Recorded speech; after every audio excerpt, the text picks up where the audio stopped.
Oke, channel YouTube saya kemarin baru mendapatkan 7.500 subscriber dalam waktu 1,5 tahun. Cukup lama, tapi bagi saya itu adalah hal yang cukup membanggakan dan cukup menyenangkan bagi saya ya. Saya selalu kayak mengapresiasi pencapaian-pencapaian kecil yang saya terima gitu. Nah, mungkin Anda juga berpikir bahwa itu adalah sebuah pencapaian yang biasa aja atau kurang wow gitu. Tapi saya sendiri ketika melihat kolom komentar, ketika melihat respon dari audiens saya, banyak banget audiens saya, orang-orang yang curhat, teman-teman yang curhat kayak gini. Saya udah bikin channel YouTube selama 4 tahun, 5 tahun bahkan, tapi kenapa subscriber saya menyentuh angka 1.000 aja enggak ya? Kenapa subscriber saya cuma mentok di ratusan gitu ya? Dan bagi saya, sejak saat itu saya berpikir bahwa apapun pencapaiannya itu memang harus dirayakan ya, meskipun sekecil apapun itu. Karena mungkin bagi orang lain itu hal yang biasa aja, tapi bagi orang lainnya lagi, pencapaian yang saya lakukan itu udah sangat wow gitu. Nah, makanya di video kali ini saya ingin membuat sebuah video. Bagaimana kalau saya mengulang kembali dari nol, bagaimana cara saya mendapatkan 7.500 subscriber. Saya nggak ngomongin bagaimana cara mendapatkan 10.000 subscriber, 100.000 subscriber, karena saya sendiri belum mencapai titik tersebut. Mungkin kalau saya mencapai titik tersebut, saya akan membuat video yang serupa dengan pengetahuan pengalaman yang baru lagi mungkin. Tapi di video kali ini saya akan membagikan pengalaman yang udah saya lakukan sejauh ini. Mungkin bagi Anda yang selama ini struggling untuk mencapai angka ribuan, Anda bisa menonton atau Anda bisa belajar dari kesalahan-kesalahan yang pernah saya lakukan. Oke. Kalau saya memulai lagi dari nol, yang saya lakukan adalah pertama, menentukan target audiens dengan spesifik, pembahasan yang spesifik. Dulu ketika saya memulai channel YouTube, saya itu lebih ke ikut-ikutan aja. Apa yang rame, saya ikutin. Apa yang rame, saya ikutin. Saya nggak tahu channel YouTube saya itu untuk siapa. Awalnya dulu saya bikin konten tentang mereview buku dengan style animasi itu ya. Buku-buku non-fiksi. Mungkin orang berpikir itu sudah cukup tertarget, cukup spesifik. Tapi faktanya enggak. Kalau ngomongin tentang buku non-fiksi, banyak banget buku-buku non-fiksi, buku-buku pengembangan diri aja udah. Itu terlalu luas, enggak spesifik. Akan sangat jauh lebih bagus, misalnya katakan ngomongin tentang pengembangan diri ya. Bagaimana untuk bisa disiplin, bagaimana untuk bisa konsisten melakukan suatu hal, bagaimana untuk bisa produktif, bagaimana bisa ngomong depan kamera, bagaimana bisa percaya diri. Itu banyak banget pengembangan diri untuk pria, pengembangan diri untuk wanita. Itu aja udah berbeda. Nah, kalau saya mulai lagi dari nol, saya akan coba spesifik, mencoba menspesifikkan dengan benar-benar sempit. Seperti yang saya lakukan sekarang, saya mencoba membuat konten YouTube untuk orang-orang yang berusia 30-an tahun yang sesuai dengan saya. Semakin saya bisa spesifik, semakin saya itu bisa lebih relate, lebih terkoneksi dengan audiens saya. Nah, dulu saya tidak melakukan hal tersebut. Saya itu selalu random gitu. Saya terlalu random gitu ya. Saya nggak menemukan kenapa orang itu harus nonton channel YouTube saya. Apa karena channel YouTube saya itu videonya bagus? Apa karena channel YouTube saya itu pembahasannya bagus? Menurut saya enggak. Saya sendiri juga nggak ngerasa video saya dulu bagus.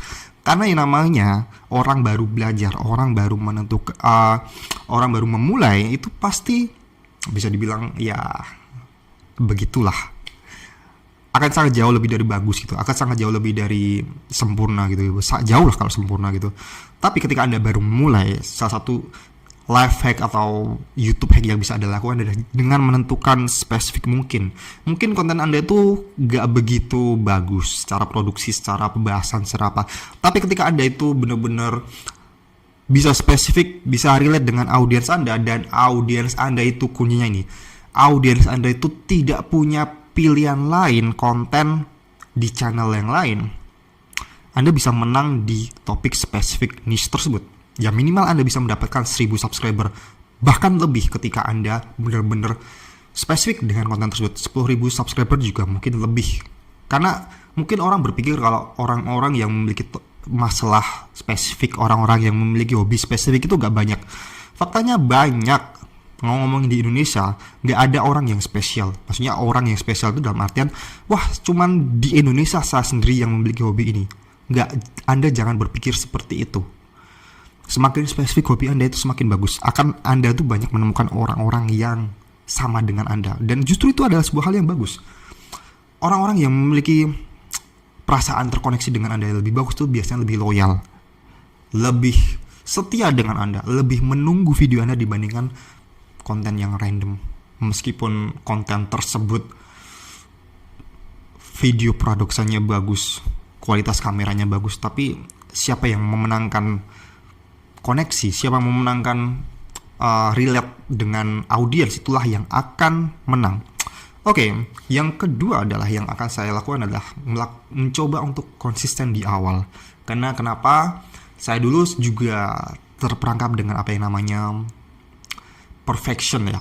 Saya dulu mencoba, karena saya dulu bikin video tentang animasi, dan video animasi itu bisa dibilang sangat memangkas waktu ya, dan peluang untuk berpikir itu terlalu perfect, mentalitas perfeksionis itu sangat besar.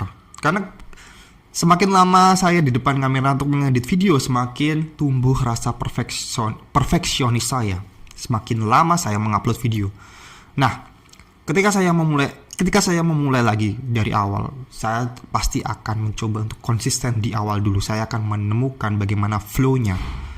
Karena mau bagaimanapun ketika Anda di awal, ketika baru memulai, jangan ngomongin skill dulu lah. Pasti kalau ngomongin skill itu masih banyak skill yang belum didapatkan. Lebih penting itu konsistensi. Bagaimana bisa improve dari feedback yang didapatkan oleh audiens. Kita nggak tahu ya, video-video yang editannya biasa aja, yang mungkin nggak pakai animasi yang aneh-aneh, justru itu yang lebih bagus, lebih cocok dengan Anda. Fungsinya adalah di situ adalah ketika Anda konsisten, Anda bisa menemukan style video Anda bagaimana bagusnya gitu. Apakah Anda cocok ngomong kayak gini? Apakah Anda cocok untuk kayak bikin video POV? Anda harus bereksperimen. Paling enggak ya sekitar 50 video lah. Itu yang akan saya lakukan ketika saya memulai lagi dari nol. Dan yang ketiga, yang mungkin ini menjadi sebuah saya baru sadar ini beberapa akhir-akhir ini ya. Ketika Anda memulai channel YouTube, Anda itu jangan apalagi kalau misalnya channel YouTube Anda itu channel edukasi ya, channel tutorial itu, Anda itu jangan memposisikan diri sebagai seorang ahli di sosial media manapun, katakanlah Instagram, TikTok, Twitter. Metriknya itu adalah followers. Orang-orang yang mengikuti Anda itu disebut followers. Ya mungkin kalau misalnya di YouTube subscriber ya, tapi pada dasarnya sama. Nah, kebalikan dari follower itu apa? Kebalikan dari followers itu adalah leader. Anda harus berpikir sebagai seorang leader. Dalam artian gini, Anda tidak harus menjadi seorang ahli untuk mengatakan sesuatu, untuk mencoba ngomongin sesuatu. Nah, ini juga saya dulu melakukan kesalahan tersebut. Saya selalu ibaratnya alih-alih saya membawakan video bercerita tentang hal yang pernah saya lakukan, saya malah menceritakan hal-hal yang ibaratnya expert atau ahli, padahal saya sendiri juga nggak ngerti. Saya cuma modal baca doang. Dan sangat jauh lebih mudah ketika Anda itu ngomongin apa yang udah Anda lakukan. Oke, saya kasih contoh deh kalau misalnya Anda itu belum paham ya. Katakanlah gini ya. Channel Anda itu adalah channel tentang bagaimana untuk membaca buku bahasa Inggris gitu ya. Bagaimana cara untuk bisa nyaman untuk membaca buku bahasa Inggris ya. Karena saya lihat buku bahasa Inggris di sini. Nah, Anda itu tidak harus menjadi seorang dosen, Anda itu tidak harus menjadi seorang guru bahasa Inggris untuk ngajari hal tersebut. Make sense kan? Anda cukup ngajarin orang-orang yang belum bisa baca buku bahasa Inggris atau mungkin masih terbata-bata untuk ngomong bahasa Inggris. Anda bisa memberikan apa yang sudah Anda lakukan selama ini, mungkin memberikan metodenya, bagaimana cara Anda itu bisa nyaman, bagaimana cara mungkin Anda itu bisa mengartikan secara satu demi satu arti dalam buku bahasa Inggris itu. Anda tidak harus menjadi seorang dosen, Anda tidak harus menjadi seorang guru bahasa Inggris untuk menjelaskan hal tersebut. Justru ketika Anda itu bisa menjelaskan dengan gaya bahasa yang lebih pemula, gaya bahasa yang newbie, orang-orang itu bisa lebih relate. Saya punya pengalaman, ya mungkin Anda juga punya pengalaman ya. Ketika Anda berada di dalam kelas, Anda pernah nggak ngalamin ketika guru menjelaskan apa pelajaran itu Anda tidak mudeng sama sekali. Sedangkan ketika kita tanya pada teman sekelas kita, pada orang-orang yang ranking 1, ranking 2 gitu, yang ada di teman sekelas, yang di sekelas kita, sebaya kita bisa jauh lebih mudeng dijelaskan oleh teman kita. Perumpamannya kayak gitu. Nah, makanya saya buat berurutan tadi. Semakin Anda membuat target audiens yang jelas, orang mana aja yang pengen Anda bantu, pengen Anda kasih tutorial bagaimana cara melakukan sesuatu, semakin mudah Anda mengkomunikasikannya. Anda harus jadi seorang leader, bukan menjadi seorang expert. Leader itu tugasnya cuman kayak mengantarkan follower Anda dari poin A ke poin B. Dan kita nggak ngomongin poin B-nya itu menjadi seorang S3, menjadi seorang profesor, enggak kan? Oke, mungkin itu yang akan saya lakukan ketika saya memulai lagi channel saya dari nol. Simple, nggak ada yang gimana-gimana. 3 hal itu bagi saya, menurut saya cukup bisa diaplikasikan pada Anda.